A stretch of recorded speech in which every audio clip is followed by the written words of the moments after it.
Good evening dear students. जैसा कि आप जानते हो कि भारत के माननीय प्रधानमंत्री श्री नरेंद्र दामोदर दास मोदी ने 3 मई तक लॉकडाउन की घोषणा की है। इसको ध्यान में रखते हुए मैं इस online class knowledge hub education system के द्वारा कंटिन्यू रखना चाहता हूं। बच्चों, जैसा कि आप जानते हो, इस कोरोना महामारी के वजह से संपूर्ण मानव जाति आज बैकफुट पे आ गया है और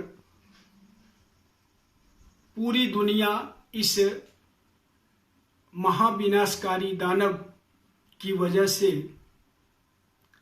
डिफेंसिव मोड में आ गया है। ऐसे विकट स्थिति में भी मैं इस ऑनलाइन क्लास के जरिए आपको बेहतर देने की कोशिश कर रहा हूं। प्यारे बच्चों, आज मैं जो टॉपिक चुना हूं वो लाइफ प्रोसेस है, बायोलॉजी सब्जेक्ट का। Life process, before starting the life process, we have to understand about the basic difference between living and non-living thing, the defining characteristics of living thing, how these characteristics are different from the non-living things. We see a lot of things around us, the mountain, the rivers, plants, different animals. How these different things are classified between living and non-living things. As you know that living things are made up of cells, a million of cells, and they have a definite or specific cellular structure in their body. They show the metabolic or molecular movement in their cells. But non-living things does not show such type of molecular movement in their cells. Apart from this, living things also move, take their food, re-aspire and produce their young ones. But non-living things does not have it such type of the activities.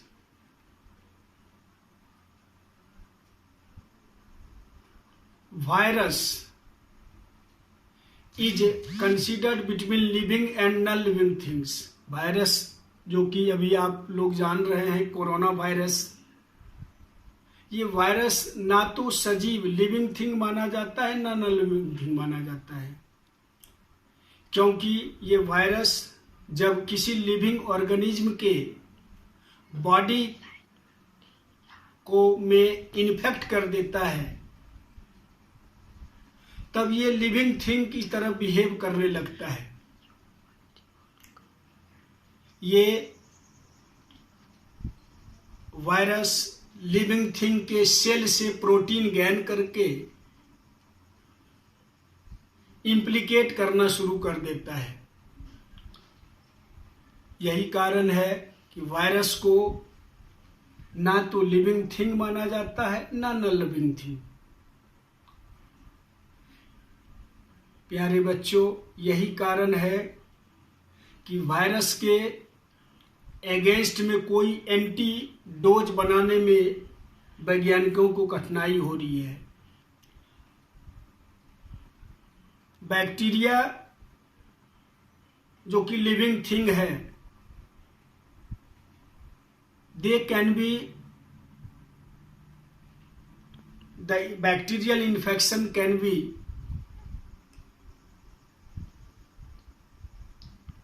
check or kill by targeting the defense mechanism of the body। अब आप बड़े ही साधारण शब्दों में, सरल शब्दों में इस बात को आसानी से समझ जाएंगे कि बैक्टीरिया के लिए एंटी बैक्टीरियल एंटीबायोटिक्स वगैरह बना हुआ है, वो बड़ी आसानी से बैक्टीरिया के इन्फेक्शन को किल कर देता है या उसके वृद्धि को रोक देता है, क्योंकि उसके किसी एक लाइफ प्रोसेस को कट कर दिया जाता है। बच्चों ध्यान से समझने का प्रयास कीजिएगा।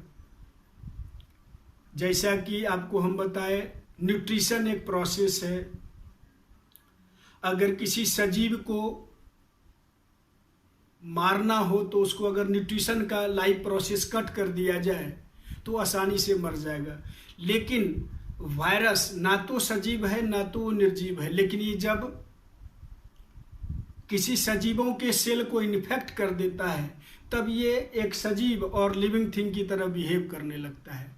यही कारण है कि इसके लाइफ प्रोसेस का एक्चुअल जानकारी नहीं होने की वजह से कोई भी एंटी वायरल ड्रग्स इसके ऊपर इफेक्टिव नहीं हो पाता है।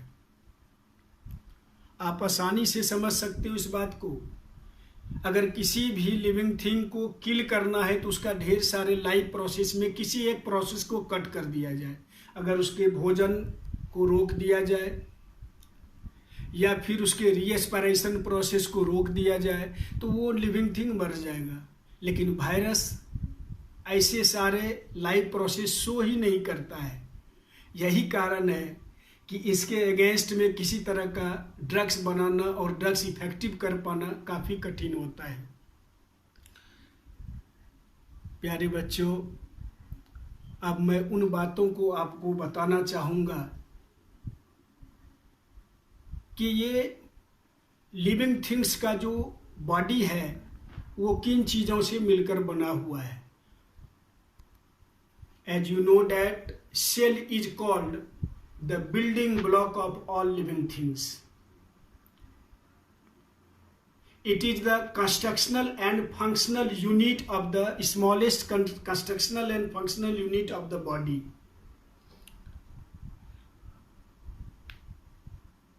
सजीवों का शरीर ठीक उसी तरह से बना हुआ है जैसे कि एक बड़ा मकान एक छोटे ईंट को जोड़ जोड़कर बनाया जाता है, जिसको कि सेल कहा जाता है। बहुत सारे सेल मिलके एक संरचना बनाती है जिसको टिश्यू बोलते हैं, और ढेर सारे स्पेशल टिश्यू मिलके ऑर्गन बनाते हैं और ऑर्गन मिलके ऑर्गन सिस्टम बनता है। बच्चों ध्यान दीजिएगा, लिविंग थिंग्स का शरीर में सेल डिवीजन के वजह से, सेल का जो डिवीजन होता है उसकी वजह से ग्रोथ होता है, और सेल डिवीजन होने के लिए और सेल में मेटाबॉलिक रिएक्शंस होने के लिए एनर्जी की आवश्यकता होती है, जो कि लिविंग थिंग्स फूड के माध्यम से प्राप्त करता है, फूड के द्वारा प्राप्त करता है। बच्चों, the process to taking food utilize them to repair and maintain their body parts is called nutrition.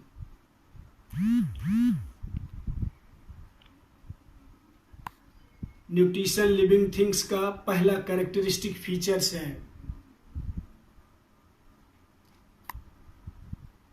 Nutrition के लिए ढेर सारे मेटाबॉलिक फंक्शन और मेटाबॉलिक केमिकल रिएक्शन जैसे कि ऑक्सीडेशन और रिडक्शन रिएक्शन होता है बॉडी में, जिसके द्वारा फूड का complex molecules, complex substance simpler molecules में ब्रेक डाउन हो जाता है। इस प्रोसेस को रीएस्पायरेशन बोलते हैं। और यही सिंपलर मॉलिक्यूल्स सेल ऑब्जर्व करके एनर्जी गेन करता है, ताकि ढेर सारे शारीरिक प्रोसेस जो होते हैं, लाइफ प्रोसेस, उसको पूरा किया जा सके। बच्चों, जैसा कि आप जानते हो, living things also respond to the changes in the external और इंटरनल कंडीशंस। हमारे शरीर में फूड और ऑक्सीजन का पूरे बॉडी में सप्लाई होता है, जिसको कि एक सिस्टम के द्वारा किया जाता है, जिसको ट्रांसपोर्टेशन सिस्टम बोलते हैं। तभी इस फूड के द्वारा प्राप्त न्यूट्रिएंट्स का पूरे सेल में वितरण हो सके और उसका यूटिलाइजेशन हो सके। इस प्रोसेस में फूड का ब्रेकिंग डाउन करने के लिए जो organ or organ system involve होते हैं, वो सभी डाइजेस्टिव सिस्टम के अंतर्गत आते हैं। ध्यान रहे बच्चों, इन सारे सिस्टम मिलके एक पूरा बॉडी का स्ट्रक्चर बनता है, जिसको लिविंग ऑर्गेनिज्म बोलते हैं। और ये सारे ऑर्गन सिस्टम एक बेटर कोऑर्डिनेशन के साथ काम करते हैं। And the failure of any organ or organ system is called death. मतलब ये हुआ कि किसी सजीवों के, लिविंग थिंग के शरीर का कोई ऑर्गन या ऑर्गन सिस्टम अगर फेल कर गया तो उस जीव की मृत्यु हो जाती है। Death is nothing, it is just failure of any organ or organ system. Now I would like to explain you that due to the various metabolic reactions like the oxidation and reduction, a large number of the waste substance also produced in the body of the living things. They are required to be removed from the body. They are harmful substances. There is a system that provide our body to remove the waste products from the body, that is called excretory system. मतलब हमारे शरीर में metabolic functions, reactions के द्वारा जो ढेर सारा harmful substance तैयार होता है, उसको शरीर से बाहर निकलना जरूरी होता है। और वो जो सिस्टम डिस्पोज कर देता है हमारे शरीर से, उसको बोलते हैं एक्सक्रीटरी सिस्टम। ये सारे सजीवों के, लिविंग थिंग के बेसिक और कैरेक्टरिस्टिक फीचर है, जिसके आधार पे आप लिविंग थिंग और नॉन लिविंग थिंग को डिस्टिंगाइज कर सकते हो। लिविंग थिंग्स का एक और भी कैरेक्टरिस्टिक है, जिसको रिप्रोडक्शन बोलते हैं। Reproduction means the production of new young one like the individuals, that is called reproduction. That is the characteristic features of the all living things. ये सारे चीज़ों को, सजीवों को, मेरा कहने का मतलब है बच्चों, ये सारे कैरेक्टरिस्टिक फीचर लिविंग थिंग को नॉन लिविंग थिंग से अलग कर देता है, डिफरेंशिएट कर देता है। अभी आपको बताए कि फूड के साथ न्यूट्रिशन प्रोसेस में ढेर सारा न्यूट्रिएंट्स भी बॉडी को मिलता है, और ये न्यूट्रिएंट्स बॉडी जो है, बॉडी का सेल एनर्जी रिसीव करने के लिए, एनर्जी प्राप्त करने के लिए यूज करता है। अब ये पहला प्रोसेस पे आप चले आइए कि न्यूट्रिशन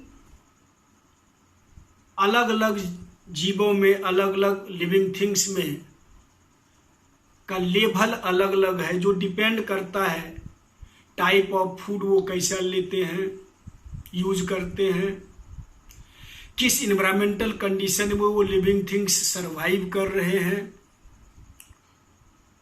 ये सारी बातों को ध्यान में रखते हुए न्यूट्रिशन को विभिन्न वर्गों में बांटा गया है, जिसको कि मोड ऑफ न्यूट्रिशन कहा जाता है। मेरा कहने का मतलब है बच्चों, there are various mode of nutrition in living things. The first one is autotrophic nutrition.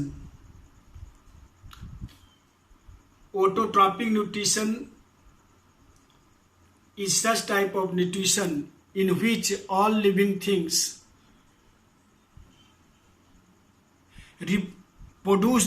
prepare their own food with the help of sunlight, carbon dioxide, water, and minerals. This process is called photosynthesis, and this type of mode of nutrition is called autotrophic nutrition. Only green plants are autotrophic, follow the autotrophic nutrition, because they are able to prepare their own food. Second is heterotrophic nutrition. Except the green plants, all animals are dependent on plants and animals for their food requirement, to fulfill their food requirement. They cannot make their own food. This type of nutrition is called heterotrophic mode of nutrition. Except the green plant and some of the fungi,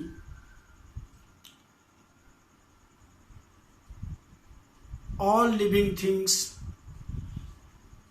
like animal, human being, they are dependent on green plant for their food to get energy. This is called heterotrophic mode of nutrition.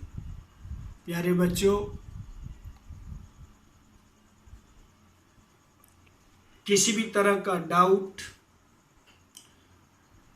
अगर आपको होती है class 6 से लेकर 10 के बीच में किसी भी सब्जेक्ट का, तो आप हमारे इस चैनल के माध्यम से हमें अवगत जरूर कराएंगे, ताकि मैं और बेहतर, not only better, but I would make you sure that I will provide you not only better but best too. एक प्रश्न जिसको मैं पूछ रहा हूं इस टॉपिक से, आप मेरे चैनल के माध्यम से कमेंट जरूर करेंगे इसका answer. What is basic difference between nutrition and nutrients? I repeat my question, what is basic difference between nutrition and nutrients?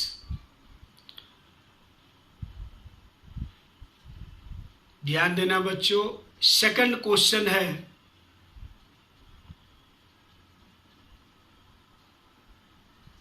The breaking down of food,